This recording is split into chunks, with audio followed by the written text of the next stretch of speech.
저는 작년 봄에 결혼해서 얼마 전에 이혼한 28살의 여자입니다. 이미 이혼한 상황이고 끝이 난 상태인데 조용히 지내면 되는 일인데도 도저히 마음이 풀리지 않아서요. 그래서 제 이야기를 듣고 많은 분들이 전 남편과 시댁 식구들을 비난하고 비판해 주기를 희망해요. 정말 하나같이 사람도 아니라 짐승들과 같다고 생각해요. 친정엄마는 예전부터 음식 솜씨가 정말 좋아서 동네에서 유명한 분입니다. 아무것도 준비하지 않아도 입맛 좋은 음식을 만들어내는 마치 마법사 같은 분이 있죠. 저랑 같은 재료를 사용해도 엄마가 만들어주는 음식은 입맛에 착착 감기는 것 같고 반찬 하나를 만들어도 다른 식당이나 반찬 가게에서 사 먹는 것과는 확실히 달랐어요. 비록 지금은 엄마가 나이를 먹고 힘들어서 못하고 계시지만 몇 년 전까지는 식당도 꽤 오래 하셨습니다. 일단 손이 크고 음식 맛도 좋으며 반찬 하나하나 깔끔하게 만들어서 장사하셨기 때문에 동네에서 맛있는 집이라는 소문도 났고 엄마는 식당 장사를 오래 하면서 저와 남동생도 대학까지 보내고 노후 준비까지 할 수 있었어요. 지금은 식당에서 오래 일하면서 그 후유증으로 허리도 안 좋고 무릎도 안 좋아서 오래 서 있지 못하니까 하던 가게를 다른 사람에게 싸게 넘겨주셨고 지금은 밥하는 것이 지겹다는 말을 입버릇처럼 하십니다. 아빠는 엄마가 예전보다 맛있는 음식을 안 해준다고 투덜거리지만 엄마는 저와 함께 남동생이 먹고 싶다고 하면 지금도 어떤 반찬이든지 뚝딱 만들어주세요. 물론 저도 동생도 엄마가 힘든 것을 뻔히 알 것 같아요. 매번 해달라고 부탁하지는 않습니다. 반면에 우리 시댁은 시어머니 음식 솜씨가 정말 최악이에요.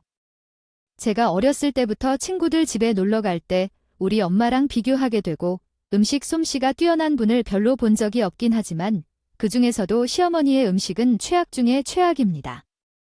일단 기본 간을 전혀 못 맞춰서 맛이 없는데 그 와중에 TV에서 싱겁게 먹으라 했다면서 대놓고 음식에 소금 설탕을 안 넣으십니다. 국이나 찌개를 끓이면 그냥 멀건 맹물탕이고 반찬들도 뭐 하나 손이 가는 음식이 하나도 없더라고요. 예전에 그런 말을 하신다면 그것도 더 무섭게 이름을 대고 남편을 앞세워 뭐라고 하는데 자신은 뭘 할까요? 라는 생각이 들었습니다. 잘 모르겠지만 그런 느낌입니다. 다음과 같이 문장을 수정할 수 있습니다. 음식을 맛이 없어서 먹기 싫은 티를 내면 신뢰를 잃을까봐 시댁에 가서 식사를 하는 일이 있을 때는 맛있다고 하고 한 입이라도 더 먹으려고 노력했어요. 하지만 눈치 없는 전 남편은 시댁에 갈 때마다 장모님 반찬이 훨씬 맛있다고 하는 바람에 매번 눈치를 살피게 되는 것도 사실입니다. 문제는 올해 초 시아버지가 우리 집 근처에 일이 있어서 온 적이 있었어요. 오는 김에 시댁에서 안 쓰는 물건을 가져다 주신다고 해서 시아버지가 직접 오셨습니다. 그러다가 갑작스러운 일로 저녁 시간이 얼마 남지 않았기 때문에 같이 식사하고 간다고 했었죠. 준비한 것은 없었고 친정 엄마가 보내준 반찬에다가 마트에서 사다 놓았던 꽃게를 꺼내서 찌개 하나 끓인 것이 전부였습니다. 시아버지는 70kg도 안 되는 삐쩍한 몸으로 밥을 2공기 싹싹 비우고서 맛있다는 말을 연발하셨어요. 반찬들도 다 맛있었고 특히 제가 끓인 찌개도 맛있다며 엄지를 치켜 세우셨죠. 그중에서 친정엄마가 보내준 오이지와 김무침이 너무 감칠맛 나고 입에 맞는다며 조금 싸줄 수 없겠냐고 하셨습니다. 시아버지는 평소에 점잖고 말수도 별로 없는 분이었는데 얼마나 입에 맞아서 그렇게까지 하셨는지 놀랍더라고요. 반찬들을 좀 싸서 가는 길에 가져가도록 했더니 시아버지께서 고맙다는 말을 몇 번씩이나 하시며 가셨죠. 평소 시모가 차려주신 맛이 없는 음식을 먹고서 바란 반응에 대해 당연한 일이라고 생각했습니다. 며칠 뒤에 시아버지께서는 빈 반찬통을 가져다주는 핑계로 자주 우리 집을 찾아와 식사하시고 가셨어요. 궁색한 핑계를 대기는 했지만 그 이후로도 종종 시아버지께서는 저녁 먹으러 우리 집을 찾아왔습니다. 방문할 때마다 저녁밥을 2그릇씩 드시고 빈 반찬통을 주시고 새 반찬을 가져가셨어요.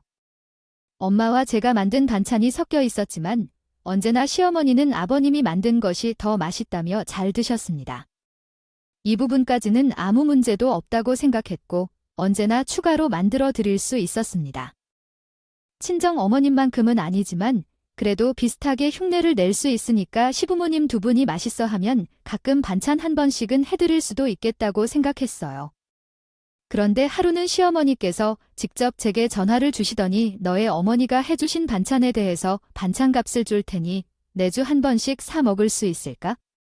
너의 시아버지가 그 반찬이 입에 맞는다고 해서 얼마나 성하더던지 귀찮게 자주 보내주실 필요 없고 일주일치 만들어서 한 번 정도씩만 보내주면 돼. 반찬값으로 내가 3만 원씩 줄 테니 저는 맛있게 먹어주신 것에 감사하지만 돈을 받고 매주마다 반찬을 보내주는 건 좀 그렇다는 게요 라고 말씀해 주셨습니다. 게다가 시어머니가 말한 금액이 일주일에 약 3만 원 정도였는데 그 돈 때문에 친정엄마를 고생시키기도 싫었고 일주일치 반찬에 3만 원이면 재료값도 충분히 충당되지 않을 것 같았어요. 어머니 그 돈으로 집 앞에 반찬 가게에서 사오시는 것이 나을 것 같다고 제안했지만 어머님은 밖에서 파는 음식이 어떻게 만들어지는지 믿을 수 없고 조미료가 많이 들어가서 입만 해도 맞지 않는다며 거부하셨습니다. 시모는 보통 외식을 싫어하시는데 조미료를 섭취하면 사람이 즉시 사망할 것으로 생각하시고 우연히 외식을 하고 돌아오면 하루 종일 속이 부어서 소화가 되지 않는다고 하며 화를 내시는 분이셨어요. 그들은 음식을 잘 소화하지 못하는 사람이라고 생각하십니다. 넣지 말라는 말은 안 했지만 제가 만들거나 우리 엄마 반찬에는 미원과 다시다가 많이 들어갑니다.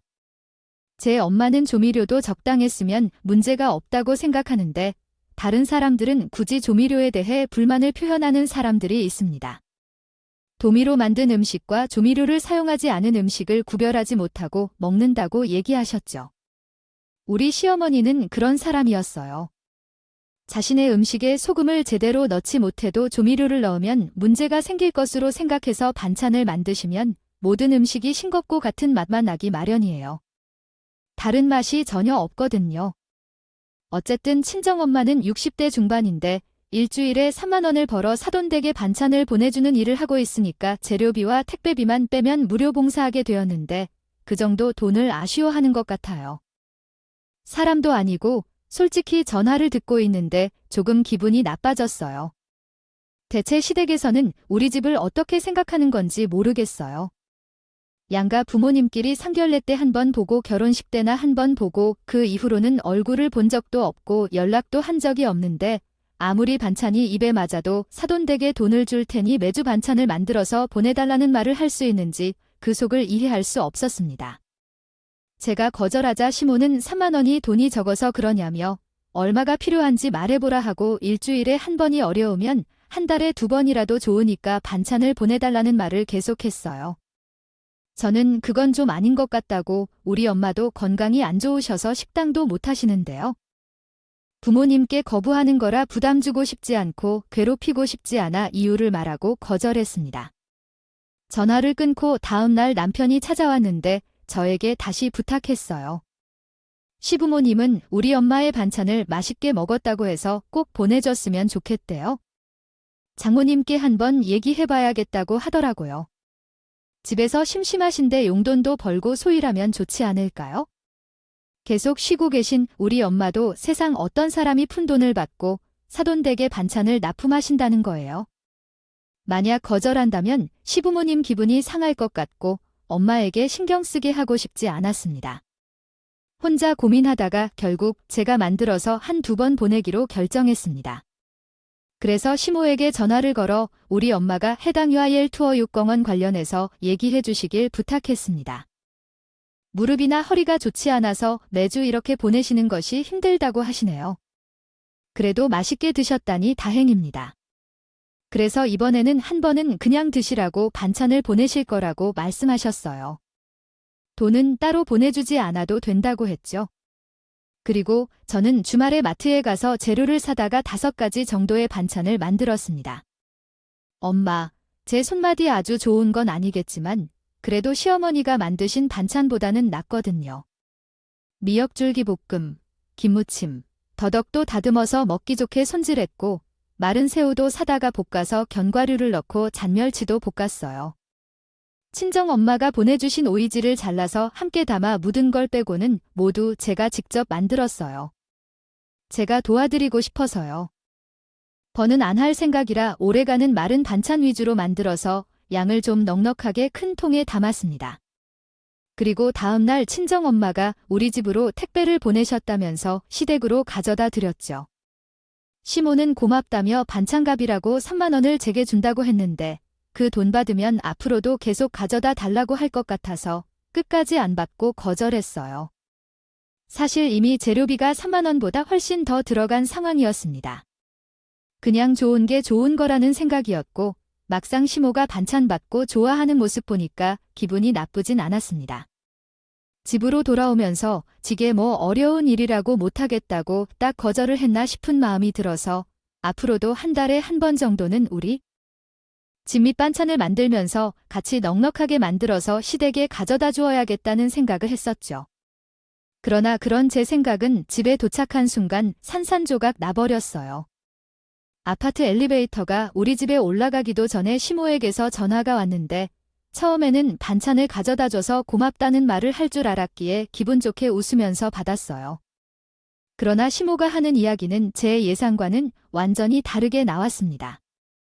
아니, 지금 확인해봤는데 순마른 반찬이고 먹을 만한 게 별로 없네 라고 했기에 반찬값 제대로 준다고 하니 이게 무슨 일인가 싶었죠. 간장게장이나 하다못해 꼬막이라도 좀 삶아서 무쳤어야지. 너희 어머니에게 어떻게 말씀드리지? 다음부터는 돈을 드릴 테니까 좀 제대로 해서 보내라고 해요. 그때 제대로 받아쳤어야 하는데 너무 예상과는 다른 말을 하니까 대답도 못하고 당황하다가 일방적으로 어머니 하는 말만 듣고 통화를 종료했어요. 전화를 끊고 나니까 정말 생각할수록 더 황당하더라고요. 이게 바로 해주고도 욕먹는 거구나. 내가 쉬는 날에 쉬지도 못하고 재료비까지 몇만 원 들여서 만들었는데 좋은 소리는 하나도 못 듣고 성의 없다는 소리만 듣는구나 생각했습니다. 반찬값이라며 아까 지갑에서 꺼내 저에게 주려고 했던 돈도 3만 원이었는데 그 돈으로 무슨 각종 밑반찬에 간장게장까지 바란 건지 진짜 세상 물정을 모르는 건지 아니면 염치가 없는 것 같았습니다. 현재까지도요. 와서 드는 생각은 아마 빌려준 행동이 둘 다 맞지 않았을 것 같아요. 이렇게 하면 우리 엄마까지 괴롭히게 되었을 거라고 생각했고 앞으로는 시모한테 사정없이 빌 것이나 반찬 나눠주는 집 같은 짓은 하지 않으려 결심했거든요. 그 통화를 한 후 며칠이 지난 뒤에 시아버지가 다시 빈 반찬통을 가져다 주러 오셨고 그때는 음식 차려주길 기대하는 듯한 느낌이었어요. 그러나 시모의 전화를 받은 뒤라 그런 것일지도 모르겠지만 그 모습이 평소와는 다르게 정말 보기 싫었고 그래서 남편에게 오늘은 밥하기 싫어서 저녁은 짜장면으로 시켜 먹자고 말했습니다. 아버지, 저희는 오늘 저녁에 짜장면을 먹을 거예요. 아버지 것도 한 그릇 시킬까요? 잘 차려진 저녁상을 기대했던 아버지는 소파에 앉아 TV를 보며 시댁에 돌아갈 생각을 하지 않고 있었습니다. 그런데 짜장면을 주문하자는 제안에 아버지께서 괜찮다고 하시며 자, 이만 가보겠다며 돌아가셨어요. 당연히 반찬도 제공하지 않았고 그 후로도 몇 번 초대했지만 아버지께서는 밥을 차려드리거나 반찬을 싸주지 않고 가셨어요. 그 상황을 지켜보던 남편은 저와 둘이 남았을 때 요즘 왜 아버지가 오면 저녁도 안 해주고 반찬도 안 주시냐고 물었어요. 그러자 얼마 전에 반찬을 만들어 가져다 드렸던 거 못 보셨습니까? 그 반찬을 드리면서 얼마나 비방을 당했고 당신 어머니가 받아야 했는지. 반찬 구성이 마음에 들지 않는다고 말했었냐고 들었느냐? 나는 다시 너희 부모님께 아무것도 안 해드릴 거라고 했더니 남편이 하는 말이 가관이었습니다. 그래서 그냥 장모님께 해달라고 하는 게 좋겠다고 하니 왜 내가 해서 욕을 사먹느냐? 기왕 하는 거 좀 구색도 맞추고 제대로 해서 가져다 주면 더 좋겠어. 대충 해서 가져오니 우리 엄마가 뭐라고 할지 남편의 말을 듣고 있는 동안 참고 있던 화가 폭발해버렸어요. 야, 나는 우리 엄마가 너희 집안 식구들에게 반찬해주는 사람이야. 뭐라도 하나라도 가져다 주면 고마운 줄을 알아야지. 아버님이 너희 엄마가 만든 끔찍한 음식을 먹고 사는 게 너무 싫어서 기껏 반찬 만들어서 가져다 줬더니 뭐가 어쩌고 어째 너희 엄마가 한 일을 너도 따라했다고? 나한테 한 음식을 먹지 말라고 했는데 너희 엄마가 반찬을 가져다 먹으라고 소리쳤어. 남편은 그 말에 미안하다는 표정도 없이 정말 그런 걸로 비싸게 구입한 음식을 먹고 다 화를 낼 일인가요? 그 일 이후로 남편은 집에서 밥을 안 먹더라고 해 퇴근하면 저녁에도 혼자 라면을 끓여 먹거나 집에 오면서 식당에서 1인분만 포장해 와서 혼자 먹었대요. 몇 날 안 가서 화해하고 살다가 다시 예전처럼 지낼 줄 알았지만 남편은 따로 밥을 먹고 저를 사람 취급도 안 한다는 듯이 안 보이니까 저도 먼저 말 걸기를 꺼렸습니다. 조금 유치하게 느껴지지만 퇴근길에 장 보러 가다가 남편이 평소에 좋아하던 꽁치김치찌개 같은 음식을 만들어 혼자 아주 맛있게 먹었어요. 그렇게 서로 대화도 안 하고 냉전 상태로 2주 넘게 지내고 있었는데 하필시 아버지 생신이 있어서 주말에 같이 밥을 먹자며 시댁으로 건너오라 하더라고요. 사실 전에는 일도 입구에서 별로 안 가고 싶었고 집으로 오라는 걸 보면 또 보나마나 외식 안 하고 맛이 없는 음식을 직접 만들어서 주시려나 보다 싶어서 더 가기 싫었죠. 그래도 오라는데 어쩌겠어요. 며느리가 시부모 하는 말을 대놓고 무시할 수 없었기 때문에 백화점 가서 선물도 사고 주말에 남편이랑 시댁으로 같이 건너갔습니다. 그때까지도 남편과는 화해를 안 하고 서로 말도 거의 안 하는 상황이었죠. 가는 길에 케이크도 샀고 도착하자마자 선물을 주고 케이크에 촛불까지 끄고 저녁 먹자며 상을 차리라고 하셨는데 저도 일어나서 같이 도와드렸어요.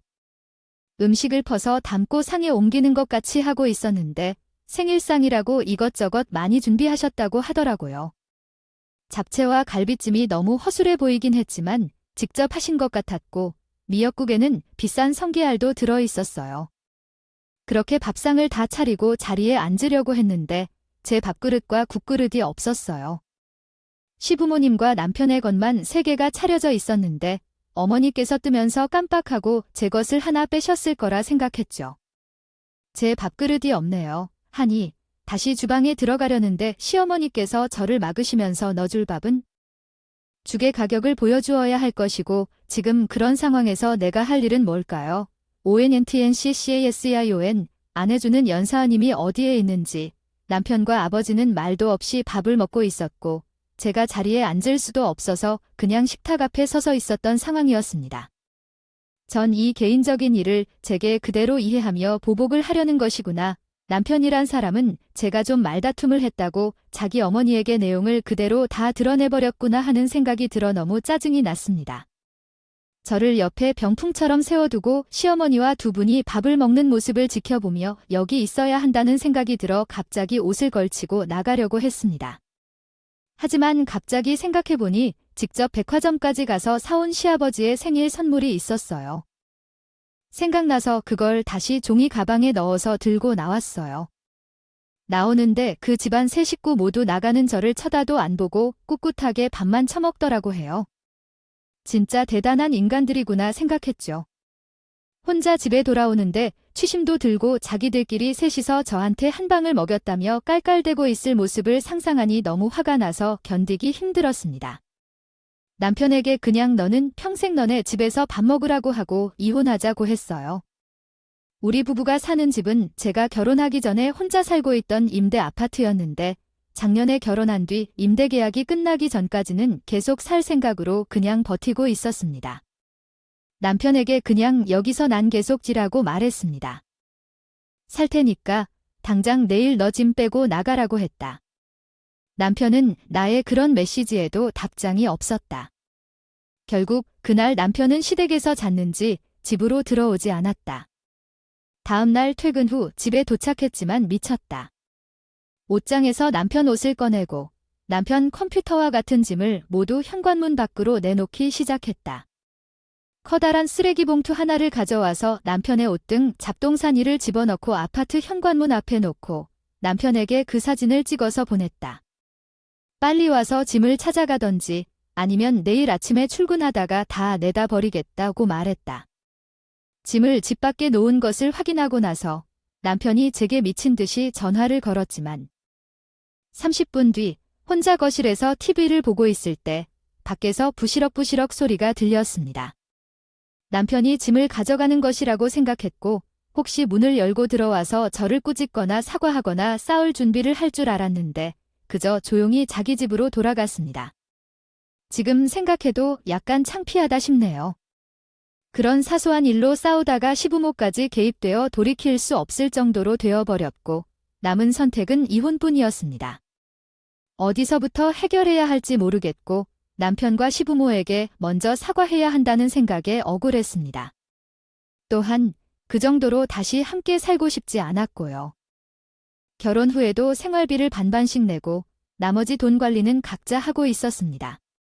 내년에 이 집 계약이 끝나면 제대로 된 신혼집을 찾아서 그때부터는 살림을 합쳐서 관리하고 대출도 갚고 재테크도 시도해보려고 했는데 빠르게 이혼을 결정하면서 다행스러웠습니다. 결혼 1년 만에 빠르게 협의를 통해 이혼하게 되어 지금은 혼자 살고 있습니다. 신혼인데 왜 이혼했나요? 누군가가 물으면 참다가 끊어진 것 때문에 싸우고 헤어지게 됐다고 말하기는 어려워서 성격 차이라고 대답합니다. 이혼하는 부부들 중 이혼 사유 1위가 성격 차이라고 하지만 진정한 상황을 말하기 힘든 이유가 있을 것 같습니다.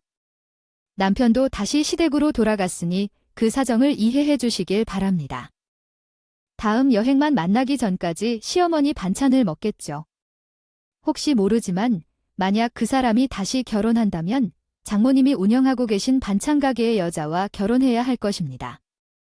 그렇지 않으면 누가 그 집안 식구들을 먹여 살릴 생각을 할까요?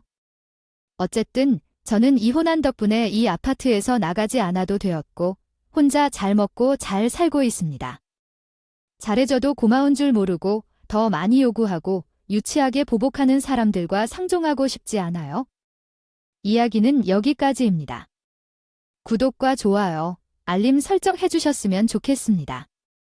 다들 행복하시고 좋은 하루 되세요.